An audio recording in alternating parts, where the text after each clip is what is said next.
नमस्कार साथियों, LM geography के ऑनलाइन प्लेटफॉर्म पे आप सभी का स्वागत और अभिनंदन है।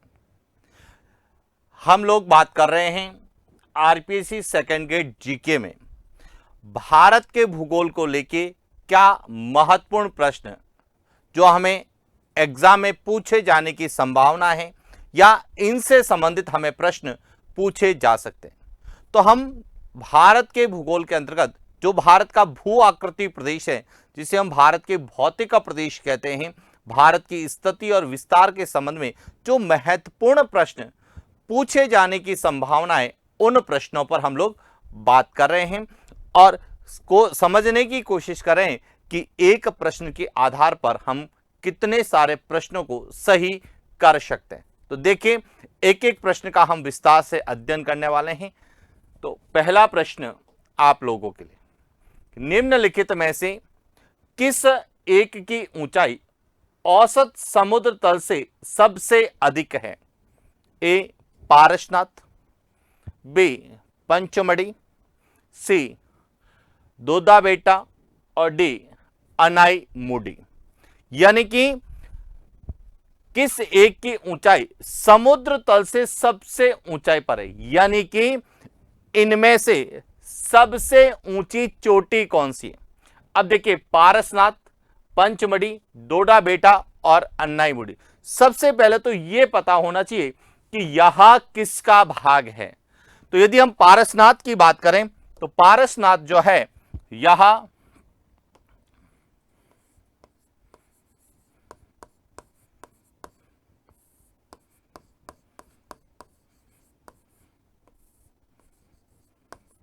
छोटा नागपुर के पठार पर स्थित छोटा नागपुर के पठार की सबसे ऊंची चोटी मानी जाती। पंचमढ़ी यह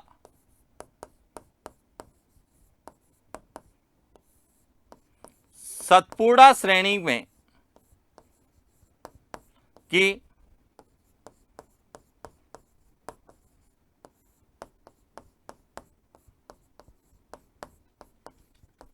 महादेव जी की पहाड़ी में स्थित है।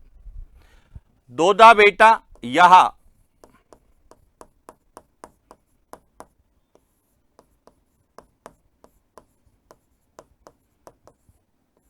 नीलगिरी की पहाड़ी में स्थित है और अनाईमुडी यह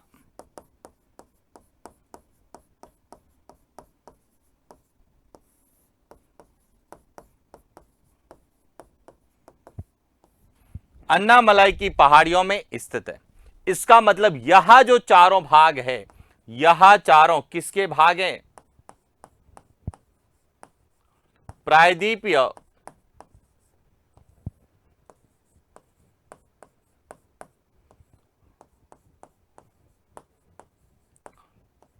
पठारी प्रदेश के भाग है।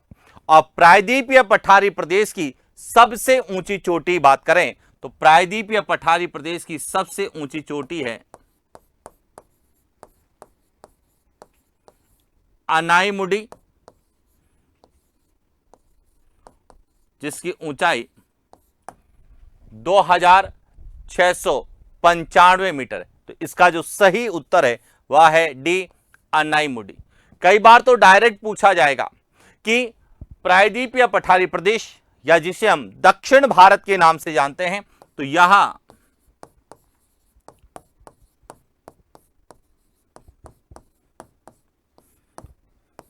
दक्षिण भारत की सबसे ऊंची चोटी है। क्लियर?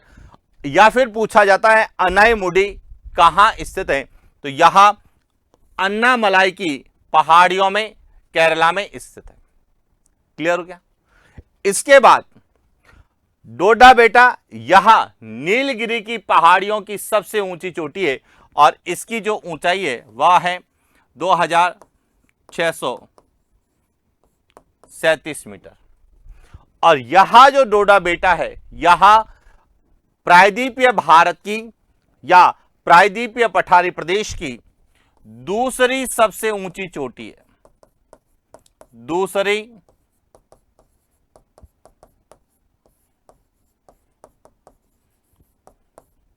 सबसे ऊंची चोटी है, यह ध्यान रखना। देखिए, प्रायद्वीपीय भारत की सबसे ऊंची चोटी पूछा जाता है तो अन्नाईमुडी, जो कि कहां स्थित है, अन्नामलाई की पहाड़ियों में स्थित है। और प्रायद्वीपीय भारत की दूसरी सबसे ऊंची चोटी पूछा जाता है तो वह डोडा बेटा नीलगिरी की पहाड़ियों में स्थित है। क्लियर हो गया। इसके बाद आता है पंचमढ़ी। देखिए यह सतपुड़ा श्रेणी में जो महादेव जी की पहाड़ी है और महादेव जी की पहाड़ी की सबसे ऊंची चोटी है जिसका नाम है धूपगढ़। धूपगढ़ 1350 मीटर। यह जो है महादेव जी की पहाड़ी की सबसे ऊंची चोटी है और इसी के पास में स्थित है पंचमढ़ी, जो कि मध्य भारत का एक हिल स्टेशन माना जाता है। और पारसनाथ जो है यह छोटा नागपुर के पठार में स्थित है जिसकी ऊंचाई 1366 मीटर है। अब देखिए चारों की यदि ऊंचाई में कंपेयर करें तो समुद्र तल से सबसे ज्यादा ऊंचाई आपको किसकी मिलती है, अन्नाईमुडी की मिलती है। इसलिए इसका सही उत्तर क्या है, डी।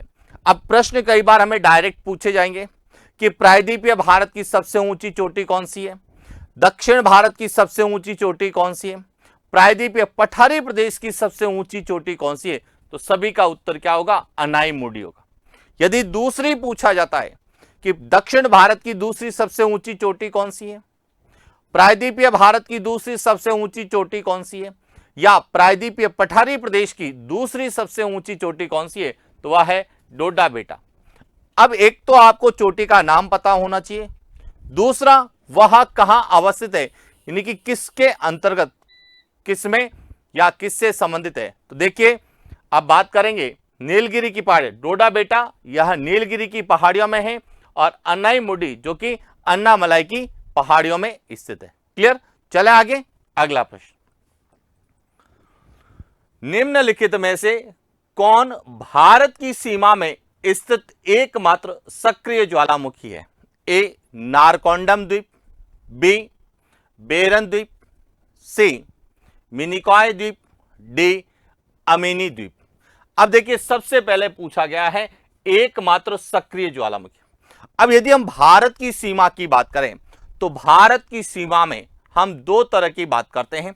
एक तो बात करते हैं भारत की भौगोलिक सीमा, जिसमें भारत की स्थलीय सीमा आती है और एक आती है तटीय सीमा, दूसरी सीमा होती है समुद्री सीमा।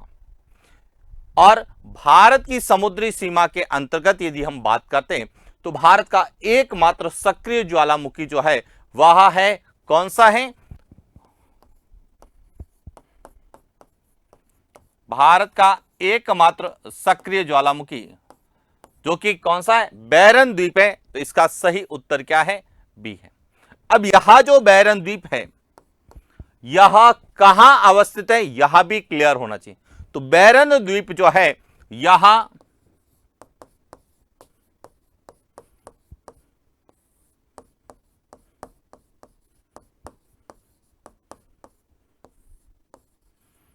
अंडमान निकोबार द्वीप समूह में, कहां पर है, अंडमान निकोबार द्वीप समूह में बंगाल की खाड़ी में स्थित है।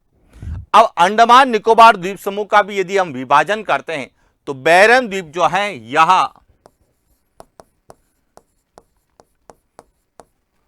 अंडमान द्वीप समूह का भाग है। किसका भाग है, अंडमान द्वीप समूह। और अंडमान द्वीप समूह में भी यह जो है यह मध्य अंडमान,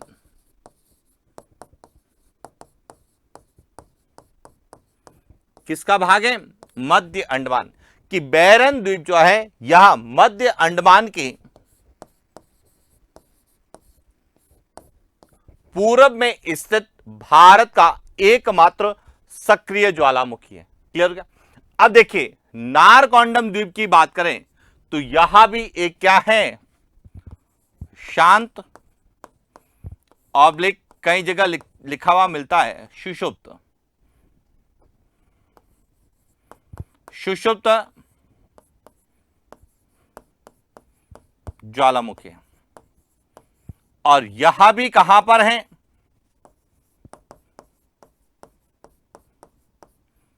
अंडमान निकोबार में, और अंडमान निकोबार में भी कहां पर है?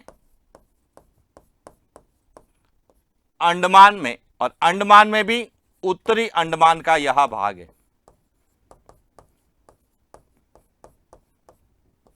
तो यह दोनों ही चीजें आपको पता होनी चाहिए कि भारत की सीमा में दो ज्वालामुखी द्वीप आपको मिलेंगे, जिसमें से बैरन द्वीप जो कि एक सक्रिय ज्वालामुखी है, जबकि नारकोंडम द्वीप जो है यह शांत या शिशुप्त ज्वालामुखी द्वीप माना जाता है।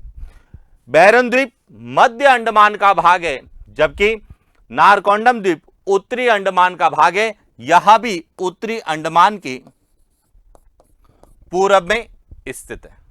इसके बाद है मिनिकॉय। मिनिकॉय जो है यह लक्षद्वीप समूह का भाग है, और लक्षद्वीप समूह का सबसे दक्षिणी द्वीप है। सबसे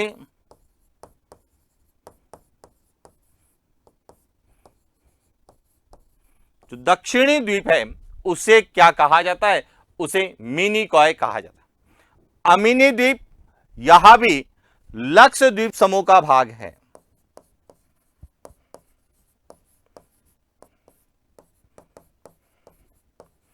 लक्षद्वीप समूह का भाग है, और यह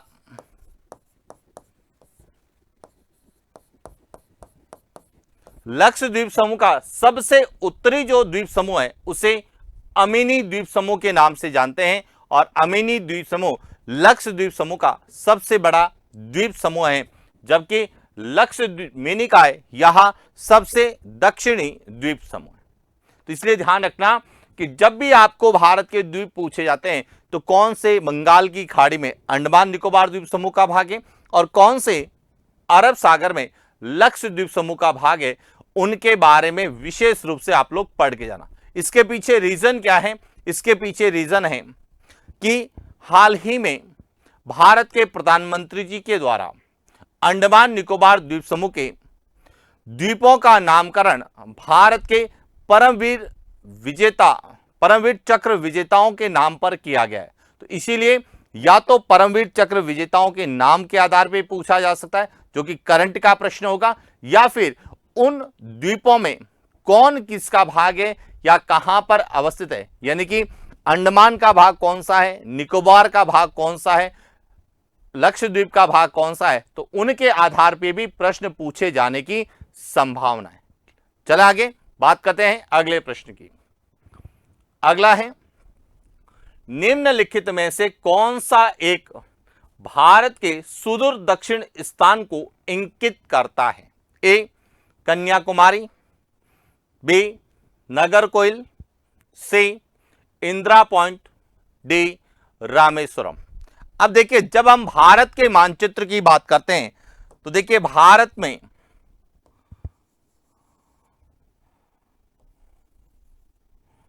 यहां जो पूरा क्षेत्र है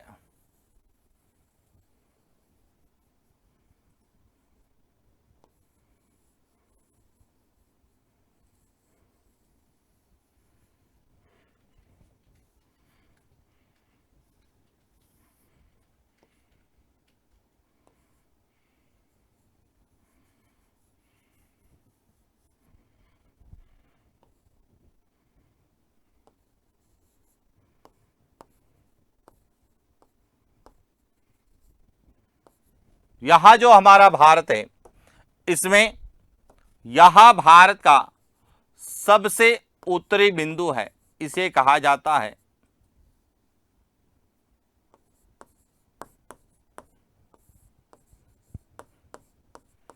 इंदिरा कॉल, और यहां कहां पर है? लद्दाख में।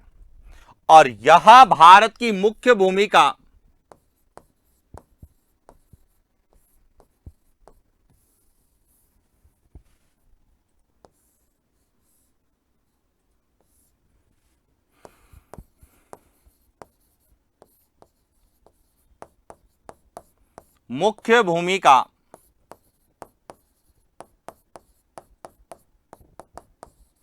दक्षिणी बिंदु है,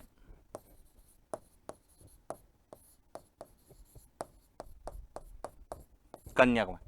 लेकिन प्रश्न पूछा गया है कि सुदूर दक्षिणी स्थान, सुदूर दक्षिणी स्थान का मतलब है भारत का दक्षिणतम बिंदु कौन सा है? तो यहां जो अंडमान निकोबार द्वीप समूह है, यहां जो अंडमान निकोबार द्वीप समूह है, इसमें जो ग्रेट निकोबार है, ग्रेट निकोबार का जो दक्षिण में, इसे कहा जाता है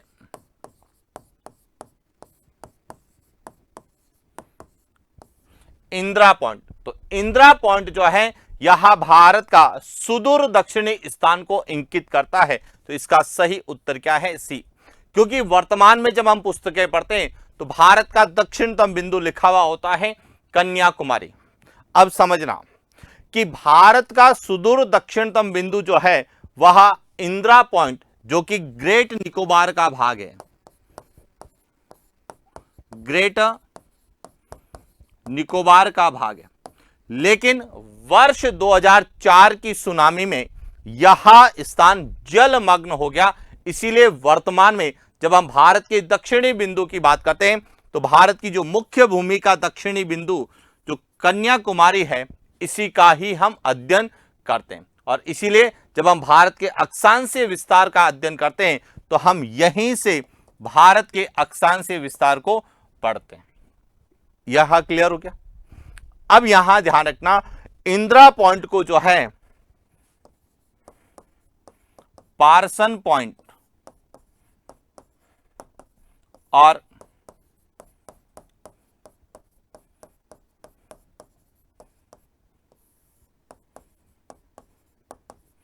पिगमेलियन पॉइंट भी कहा जाता है। यानी कि आपको भारत का उत्तरी बिंदु और भारत का मुख्य भूमि का दक्षिणी बिंदु और भारत का सुदूर दक्षिणी बिंदु कौन सा है, यह क्लियर होना। इसके साथ ही भारत के पूर्व और पश्चिम के बिंदु भी पता होना चाहिए कि भारत का सबसे पश्चिमतम पूर्वतम बिंदु है वह है किबिथु, जो कि कहां पर है? अरुणाचल प्रदेश में। यह भारत का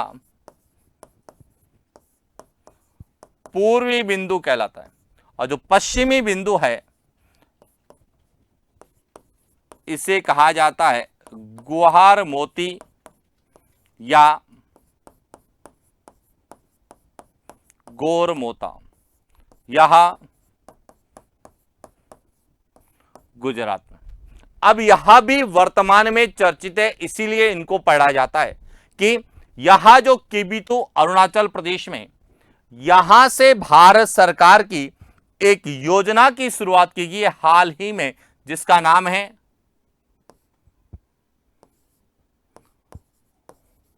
वाइब्रेंट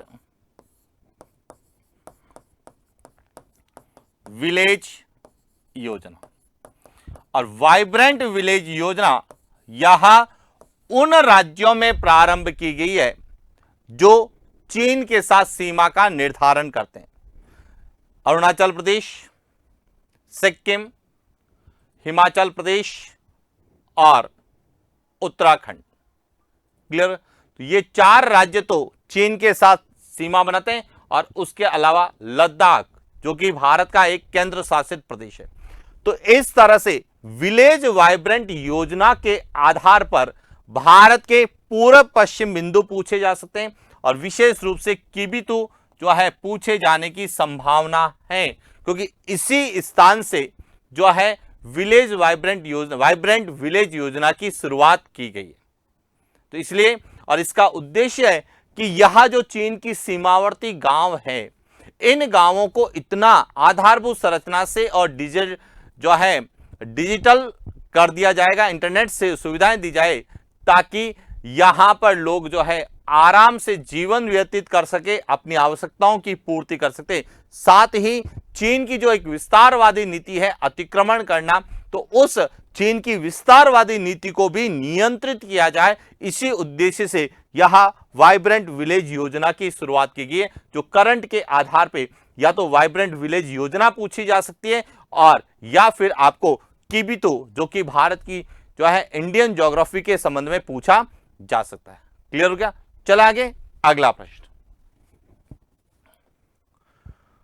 सूची 1 को सूची 2 से सुमेलित तथा कूट से सही उत्तर का चुनिए। सूची 1 में प्रमुख चोटियां हैं और सूची 2 में प्रमुख पर्वत श्रेणियां हैं और आपको सुमेलित करना है कि कौन सी चोटी किस पर्वत श्रेणी में स्थित है। तो सबसे पहले बात करते हैं डोडा बेटा की, दूसरी है त्रिशूल की, तीसरी है माउंट आबू की और चौथी है अमरकंटक। तो ये डोडा बेटा जो है यहां नीलगिरी की सबसे ऊंची चोटी, यह ध्यान रखना। और यह प्रश्न पहले भी पूछा गया है कि डोडा बेटा स्थित है तो नीलगिरी की पहाड़ियों में है, और या फिर पूछा था नीलगिरी की सबसे ऊंची चोटी कौन सी है, तो डोडा बेटा है। तो इसलिए पहले का जो है वह क्या होगा, 2। अब देखिए ऑप्शन में पहले का 2 एक ही है, इसीलिए इसका सही उत्तर क्या होगा, ए सही होगा। इससे आगे देखने की आपको आवश्यकता ही नहीं है। लेकिन सामान्यतः जब हम 4 ऑप्शन की बात करें तो चारों ऑप्शन को एक बार चेक करना चाहिए कि दूसरा है त्रिशूल। त्रिशूल जो है यहां हिमालय में स्थित है। जब हम कुमायूं हिमालय का अध्ययन करते हैं तो कुमायूं हिमालय उत्तराखंड में यहां स्थित है। माउंट आबू यहां अरावली में स्थित है, जो कि माउंट आबू सिरोही में है, अरावली में। और अमरकंटक यहां सतपुड़ा में, जो मैकाले श्रेणी है, मैकाले श्रेणी की सबसे ऊंची चोटी। तो इस तरह से जो है पहले का दूसरा, दूसरे का बी का पहला, सी का यहां पर सी का चौथा और डी का तीसरा। तो यहां ध्यान रखना ऑप्शन में मिस्टेक है, इसका सही उत्तर क्या है, ए होगा। तो ये थोड़ा सा जो है यह टाइपिंग मिस्टेक की वजह से है, सी का चौथा और डी का तीसरा।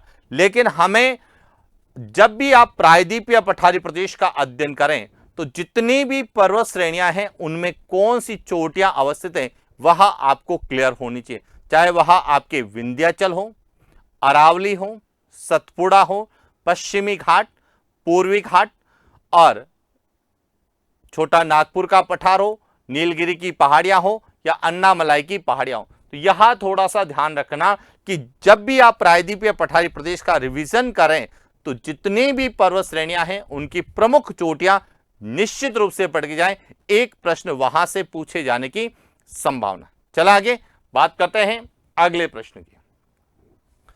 भारत में ज्वार शक्ति की उत्पत्ति में सर्वाधिक संभाव्यता उपलब्ध है। ए मालाबार तट, बी कोंकण तट, सी गुजरात तट, डी कोरोमंडल तट।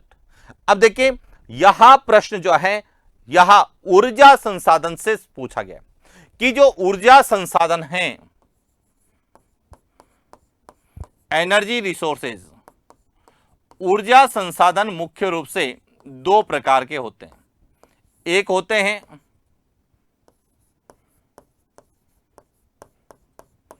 परंपरागत और दूसरे होते हैं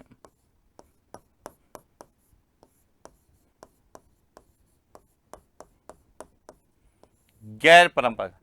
या एक को कहा जाता है नवीकरणीय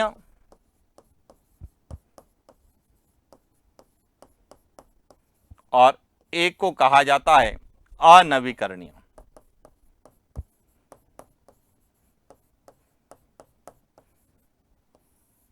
अब जो ज्वार शक्ति है जिसे हम ज्वारीय ऊर्जा कहते हैं, यह नवीकरणीय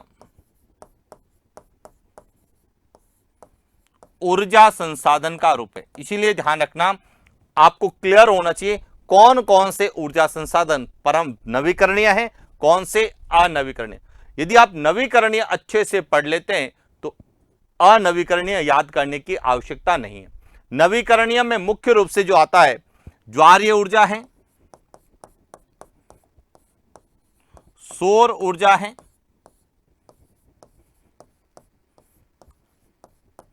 पवन ऊर्जा है, बायोमास है, बायोगैस है, बायोडीजल है, यहां सब इसके अंतर्गत आते हैं। जबकि और इसमें एक और आता है भूतापीय ऊर्जा।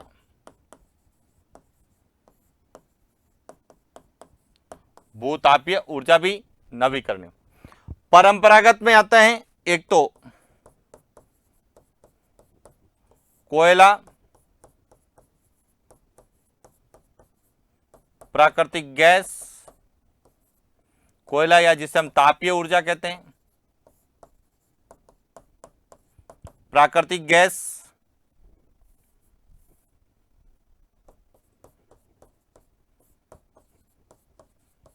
जल विद्युत और आणविक ऊर्जा, यहां अनवीकरणीय मत है। अब देखिए ज्वारीय शक्ति की उत्पत्ति की संभावना का, यानी कि जो ज्वारीय शक्ति है, तो ज्वारीय शक्ति वहां पर होगी जहां पर ज्वार सबसे ज्यादा आते हैं, और भारत में सबसे ऊंचे ज्वार जो है वह गुजरात तट, ओखा तट जो है वहां पे आते हैं। इसीलिए इसका सही उत्तर क्या होगा? सी, गुजरात तट। यहां पर जो ओखा तट है, ओखा तट पर भारत के सबसे ऊंचे ज्वार आते हैं, और यानी यहां पर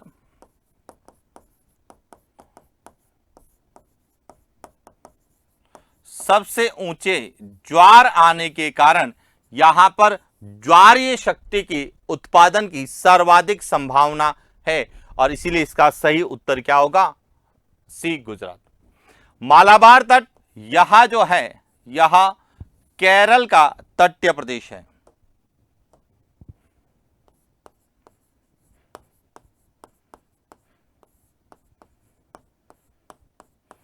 केरल का तटीय प्रदेश जिसे हम मालाबार तट के नाम से जानते हैं, और मालाबार तट जो है यह मुख्य रूप से जो जाना जाता है, यह जाना जाता है आणविक खनिज थोरियम के लिए।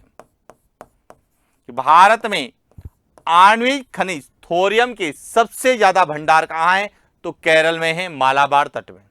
दूसरा, यह जो मालाबार तट है, यहां पे जो मिट्टी पाई जाती है वह है लेटेराइट मृदा। यदि आपसे पूछा जाए भारत में सबसे ज्यादा लेटेराइट मृदा का विस्तार कहां पर है, तो मालाबार तट, केरल।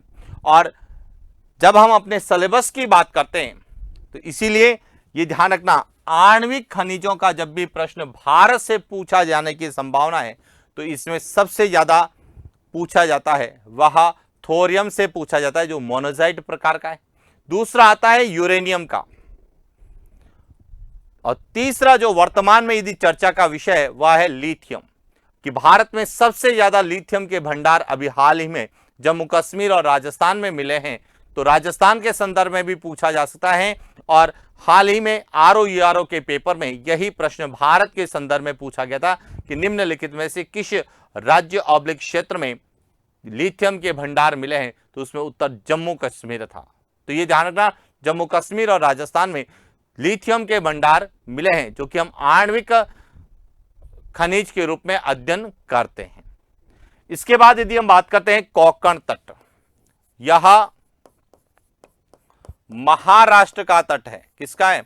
महाराष्ट्र का जो तटीय क्षेत्र है उसे हम कोंकण तट के नाम से जानते हैं, और महाराष्ट्र का यह जो कोंकण तट है यह पेट्रोलियम के लिए जाना जाता है। किसके लिए जाना जाता है? पेट्रोलियम। कि भारत में सबसे ज्यादा पेट्रोलियम के उत्पादन जो होता है वह होता है बॉम्बे हाई, यानी टोटल भारत के पेट्रोलियम का 40% जो है वह बॉम्बे हाई में है, और बॉम्बे हाई यह महाराष्ट्र का भाग है, यानी कि कोंकण तट पर स्थित है। और दूसरा जो है पेट्रोलियम उत्पादन में, तो वह है बाड़मेर सांचौर बेसिन, जो कि भारत के कुल उत्पादन का लगभग 20 से 23% तक उत्पादन करता है। तो पहला राज्य आएगा महाराष्ट्र और दूसरा राज्य आएगा राजस्थान। किसमें? पेट्रोलियम। इसके बाद है कोरोमंडल तट, यह तमिलनाडु का तटीय प्रदेश है, यह ध्यान रखना। तमिलनाडु का जो तटीय प्रदेश है इसे कहा जाता है कोरोमंडल तट, और कोरोमंडल तट जो है यह शीतकालीन उत्तर पूर्वी मानसून के लिए जाना जाता है, कि भारत में शीतकालीन उत्तर पूर्वी मानसून, जिसे हम लौटता मानसून कहते हैं, उससे भारत में एक ही राज्य या क्षेत्र में बारिश होती है, वह है कोरोमंडल तट। तमिलनाडु में किससे होती है?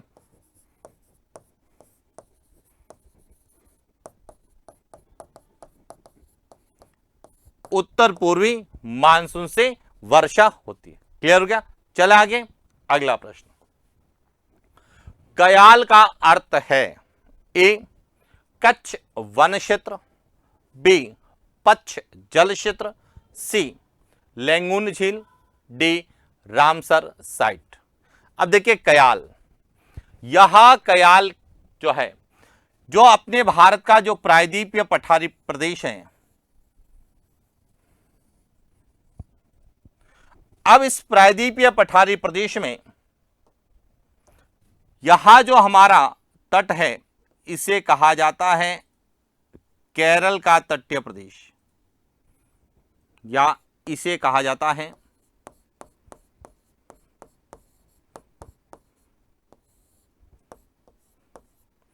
और मालाबार तट के समीप जो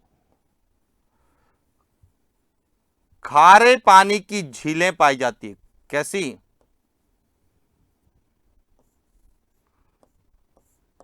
पच्छ जल क्षेत्र या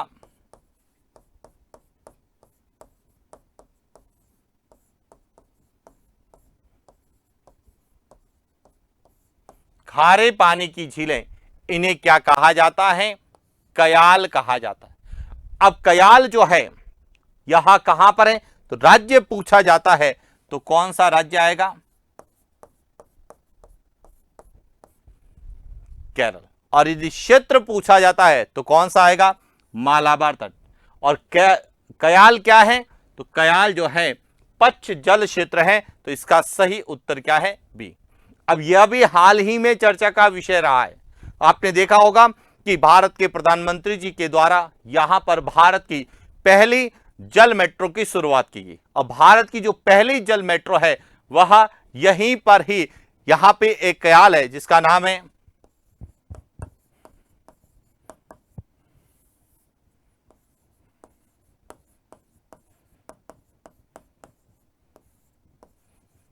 वेमनाथ झील या वेमनाथ कयाल के नाम से हम लोग जानते हैं। यहां पे भारत की जल मेट्रो की शुरुआत की गई। क्लियर हो गया कि नहीं होगा? तो इसीलिए ध्यान रखना, जो वर्तमान में चर्चित क्षेत्र है उन क्षेत्रों के आधार पे प्रश्न पूछे जाने की जान। यहीं पर अष्टमुडी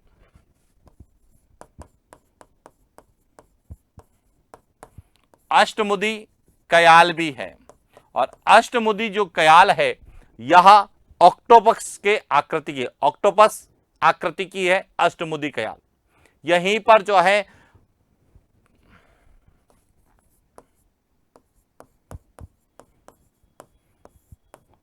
पुन्नाबदा कयाल भी है, जो कि किसके लिए जानी जाती है? जो कि जवाहरलाल नेहरू वल्लभी ट्रॉफी के लिए जानी जाती है, नौकायान दौड़ के लिए जानी जाती है, जिसके लिए नेहरू ट्रॉफी का आयोजन होता है। तो इसीलिए यह ध्यान रखना, यह क्षेत्र काफी चर्चा का विषय है। और अभी हाल ही में देखा होगा, जो कि मूवी में भी सबसे ज्यादा चर्चित रहा है, केरला स्टोरी आपने देखी होगी। तो ध्यान रखना, जो हमारे वर्तमान में अभी चर्चित है, करंट के मुद्दे हैं, उन्हीं को आधार बना के प्रश्न पूछे जाने की संभावना है। क्लियर हो गया? अब देखिए कच्छ वन क्षेत्र क्या होते हैं। यहां जो है यह मैंग्रोव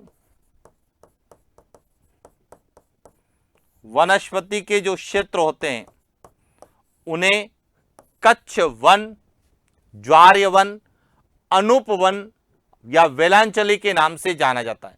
यानी कि यहां एक तरह से मैंग्रोव वनस्पति के क्या होते हैं? क्षेत्र होते हैं। और मैंग्रोव वनस्पति को जो है पृथ्वी की किडनी या गुर्दा कहा जाता है। तो पृथ्वी की किडनी किसे कहते हैं? मैंग्रोव वन को।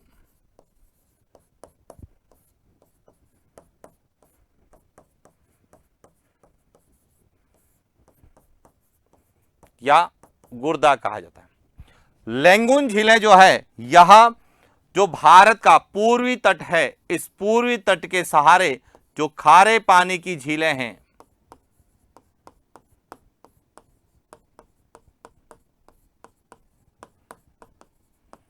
पूर्वी तट के सहारे जो खारे पानी की झीलें, इन्हें क्या कहा जाता है? लैंगून झील कहा जाता है। क्या कहा जाता है? लैंगून झील, जिसमें चिल्का झील आपने नाम सुना होगा, पुलिकट,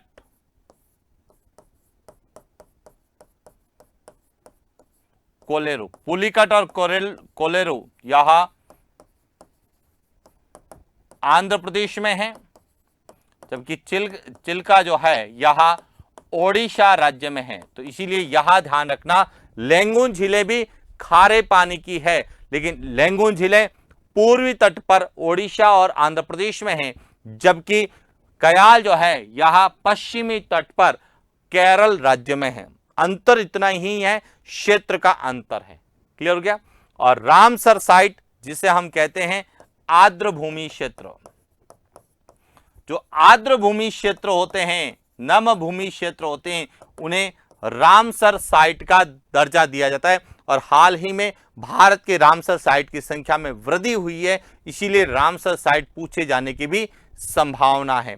और भारत की जो पहली रामसर साइट है वह इसी चिल्का झील को घोषित किया गया था। क्लियर? चला आगे, अगला प्रश्न। भारत में भ्रंसन घाटी में बहने वाली नदी है? ए महानदी, बी नर्मदा नदी, सी कावेरी नदी, डी स्वर्णरेखा नदी। स्वर्णरेखा नदी। अब देखिए, सबसे पहले तो आपको यह पता होना चाहिए कि भ्रंसन घाटी से बहती है, तो भारत में भ्रंसन घाटियां है कहां? तो ये आपने सुना होगा, यहां पे विंध्याचल पर्वत है,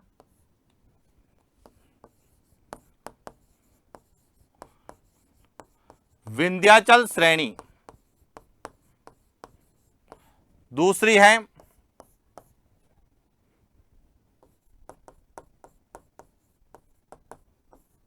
सतपुड़ा श्रेणी, और इसके बाद है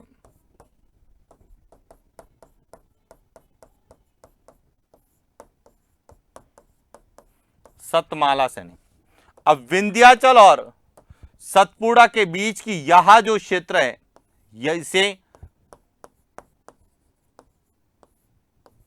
रिफ्ट वैली, भ्रंश घाटी या भ्रंसन घाटी कहा जाता है। इसी प्रकार सतपुड़ा और सतमाला के मध्य में भी क्या है? भ्रंश घाटी है। और इन दोनों में दो नदियां प्रवाहित होती है। एक नदी जिसे हम नर्मदा नदी कहते हैं, और दूसरी जो है वह ताप्ती नदी कहलाती है।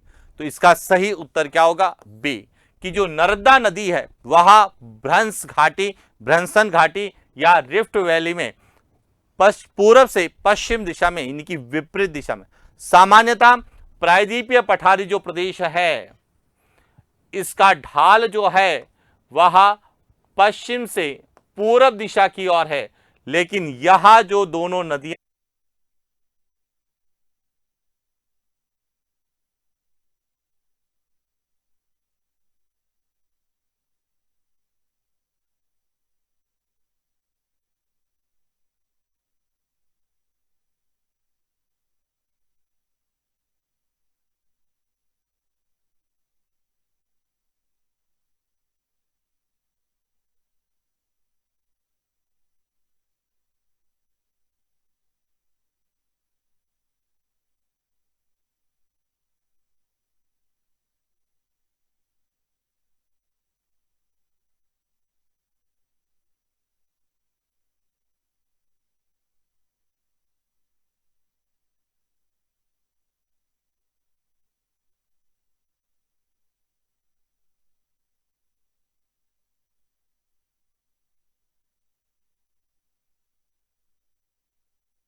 विंध्याचल और सतपुड़ा को अलग करती है। तो नर्मदा नदी घाटी जो है यह विंध्याचल श्रेणी और सतपुड़ा श्रेणी को अलग करती है।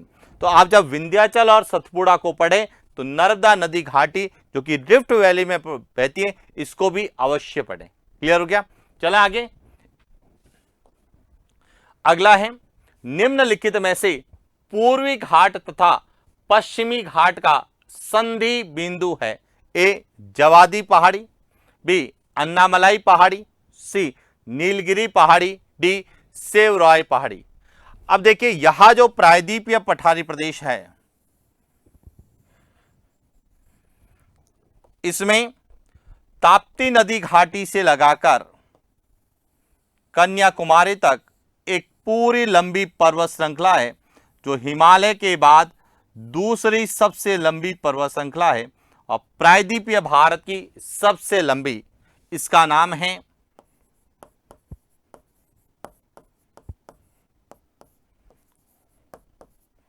पश्चिमी घाट या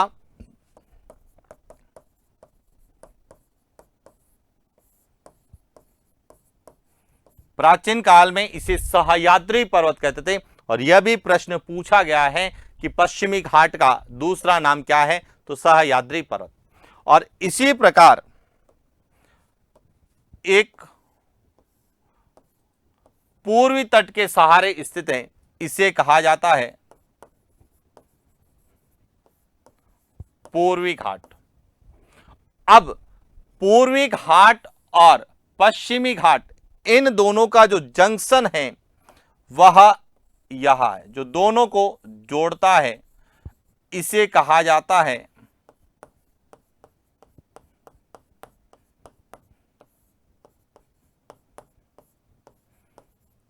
नीलगिरी की पहाड़ियां। जो नीलगिरी की पहाड़ियां जो है, यहां पूर्वी घाट और पश्चिमी घाट का जंक्शन है और इसकी सबसे ऊंची चोटी जो है वह डोडा बेटा है। क्लियर? और यहीं पर एक स्थान है जिसका नाम है ऊटी, जो कि दक्षिण भारत का प्रमुख हिल स्टेशन ऊटी या उटक मंडलम यहां नीलगिरी की पहाड़ियों में तमिलनाडु में स्थित है। देखिए इसके बाद यदि बात करें जवादी की पहाड़ियां और सेवरॉय की पहाड़ियां, तो ये जो दोनों पहाड़ियां हैं यहां तमिलनाडु में, कहां पर हैं? तमिलनाडु में हैं। और यह दोनों पूर्वी घाट का भाग है। किसका भाग है? पूर्वी घाट। कि पूर्वी घाट में जो है अलग अलग पहाड़ियां हैं, जिसमें तमिलनाडु में जो पहाड़ियां हैं इनमें जवादा की पहाड़ियां और सेवरॉय की पहाड़ियां हैं। इसके बाद बात करते हैं अन्नामलाई की पहाड़ियां। अन्नामलाई की पहाड़ियां यहां भारत की दक्षिणतम पहाड़ियों में से है। भारत की जो दक्षिणी पहाड़ियां हैं इन्हें अन्नामलाई की पहाड़ियां कहते हैं, जिसके दो भाग हैं। एक केरला में है, उसे इलायची की पहाड़ियां, और जो तमिलनाडु में है उन्हें पालनी की पहाड़ियां कहते हैं। और इसीलिए कई बार प्रश्न पूछा जाता है कि कार्डामोम की पहाड़ियां या इलायची की पहाड़ियां कहां पर है, तो केरला में अन्नामलाई की पहाड़ियों का ही भाग है, जबकि पालनी की पहाड़ियां वह तमिलनाडु में है। क्लियर हो गया? चले आगे बात करते हैं अगला प्रश्न। निम्नलिखित स्थलों के युग्मों में से कौन सा एक 10 अंश जल मार्गों द्वारा आपस में पृथक किया जाता है? ए अंडमान एवं निकोबार, बी निकोबार एवं सुमात्रा, सी मालदीव एवं लक्षद्वीप, डी अमिनी द्वीप तथा लक्काद्वीप। अब देखिए सबसे पहले तो यहां पे क्या दिया गया है? 10 अंश जल मार्ग। अब 10 अंश जल मार्ग का मतलब होता है 10 डिग्री चैनल। 10 डिग्री जो चैनल है यहां अंडमान और निकोबार द्वीप समूह को क्या करता है? अलग करता है। यहां अंडमान है उत्तरी भाग और दक्षिणी भाग निकोबार है, और इन दोनों के बीच का जो चैनल है वह 10 डिग्री चैनल या 10 अंश जल मार्ग के नाम से जाना जाता है। तो इसका सही उत्तर क्या हो गया? ए। अब इसके अलावा और कौन कौन से चैनल है यहां भी हमें क्लियर होना चाहिए। अब 6 डिग्री चैनल भी है। 6 डिग्री जो चैनल है यहां ग्रेट निकोबार और सुमात्रा द्वीप को अलग करता है। 8 डिग्री चैनल यहां मिनिकॉय जो कि किसका भाग है, लक्षद्वीप का भाग है, इसको और मालदीव को अलग करता है। इसी प्रकार 9 डिग्री चैनल, 9 डिग्री चैनल जो है यह मिनिकॉय जो कि किसका भाग है, लक्षद्वीप का, और लक्काद्वीप यह भी किसका भाग है, इनको अलग करता है। एक है 11 डिग्री चैनल, 11 डिग्री चैनल जो है यह लक्काद्वीप और अमीनी द्वीप को अलग करता है, जो कि दोनों ही किसके भाग हैं, लक्षद्वीप के भाग है। तो ये ध्यान रखना, निकोबार और सुमात्रा के मध्य 6, मालदीव और लक्षद्वीप के मध्य 8 और अमीनी और लक्का के मध्य जो है 11 डिग्री चैनल है। तो ये चैनल्स आपको पता होने चाहिए। इसी तरह से कोको स्टेट जो कि म्यांमार और अंडमान निकोबार को अलग करता है, और पाक स्टेट जो कि श्रीलंका और भारत को अलग करता है। तो जो भी भारत के प्रमुख चैनल है वह निश्चित रूप से आपसे पूछे जाते हैं, जिसमें सबसे ज्यादा पूछा जाता है 10 अंश जलमार्ग, जिसे हम 10 डिग्री चैनल कहते हैं। अब हमारा यहां से एक और प्रश्न बन सकता है कि 4 चैनल दे देंगे, कौन कौन से, 10 degree channel, 9 degree channel, 8 degree channel, 11 degree channel. पूछा जा सकता है निम्न में से कौन सा लक्षद्वीप समूह से संबंधित नहीं है।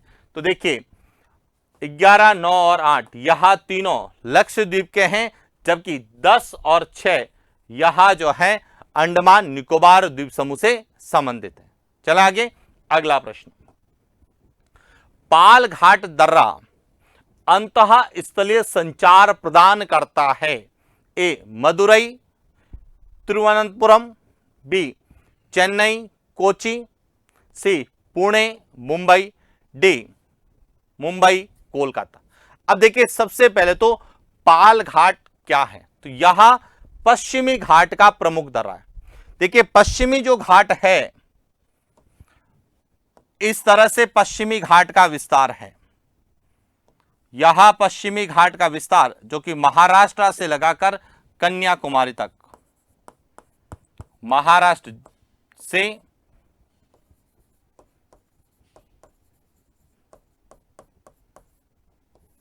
कन्या, इसमें 4 प्रमुख दर्रे हैं। एक दर्रा आपको इस प्रकार से मिलेगा, एक दर्रा आपको इस प्रकार से मिलेगा, एक दर्रा आपको इस प्रकार से मिलेगा, और एक दर्रा आपको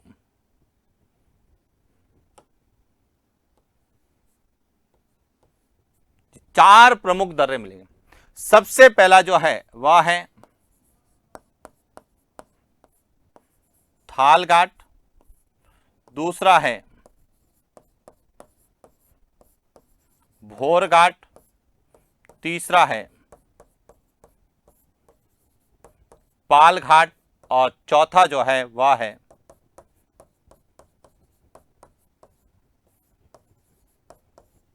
सैनकोट घाट। अब जो थाल घाट है यह मुंबई को नासिक और नासिक को कोलकाता से जोड़ता है। तो यहां जो है यहां क्या हो गया, थाल घाट। भोर घाट यहां मुंबई को पुणे से जोड़ता है, तो यहां है भोर घाट। पाल घाट यहां कोच्चि को चेन्नई से जोड़ता है, तो पाल घाट किसको जोड़ता है, चेन्नई को कोच्चि से। यानी कि यहां नीलगिरी की पहाड़ियों को, अब ध्यान रखना, नीलगिरी की पहाड़ियों को अन्नामलाई की पहाड़ियों से भी जोड़ता है। तो आपसे पहाड़ियां भी पूछी जा सकती है कि कौन सा दर्रा या कौन सा क्षेत्र नीलगिरी की पहाड़ियों को अन्नामलाई की पहाड़ियों से जोड़ता है, तो वह है पाल घाट। और सैनकोट घाट जो कि मदुरई को तिरुवनंतपुरम से जोड़ता है, यहां देखिए ये दोनों हैं केरला में और यहां दोनों जो है महाराष्ट्र में है। यह दोनों कहां पर हैं? महाराष्ट्र में। यहां भी आपको क्लियर होना चाहिए। तो यहां जो है सैनकोट घाट है। तो इसका सही उत्तर क्या है? बी, पाल घाट चेन्नई को कोच्चि से जोड़ता है या नीलगिरी की पहाड़ियों को अन्नामलाई की पहाड़ियों से जोड़ता है। इसके बाद बात करते हैं अगले प्रश्न की। उत्खात भूमि स्थलाकृतिक विशेषता है। ए, कच्छ के खाड़ी की, बी, सुंदरवन डेल्टा की, सी, कोंकण तट की, डी, चंबल घाटी की। अब समझिए उत्खात भूमि यानी कि जिसे हम क्या कहते हैं? अवनालिका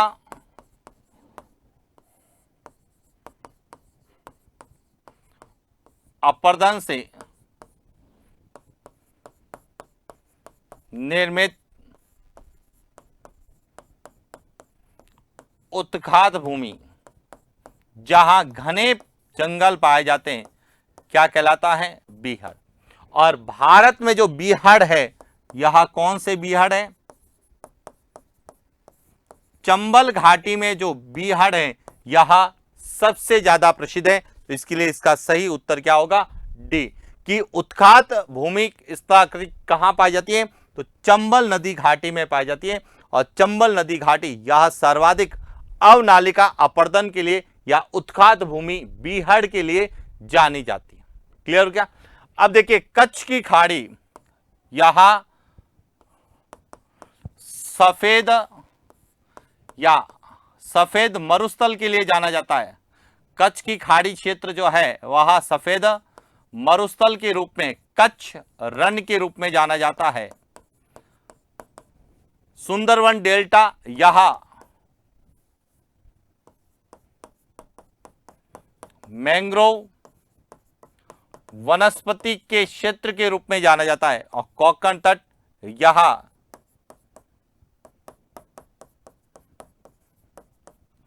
पेट्रोलियम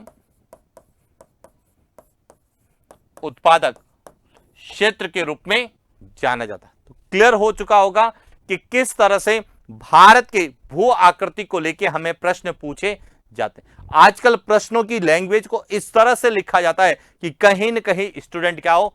कंफ्यूज हो। तो आज के इस सेशन में हमने भारत के भू आकृति को लेकर कुछ महत्वपूर्ण प्रश्न जो पूछे जाने की संभावना है उस पर बात की। तो आज के लिए इतना ही, मिलते हैं नेक्स्ट क्लास। Thank you.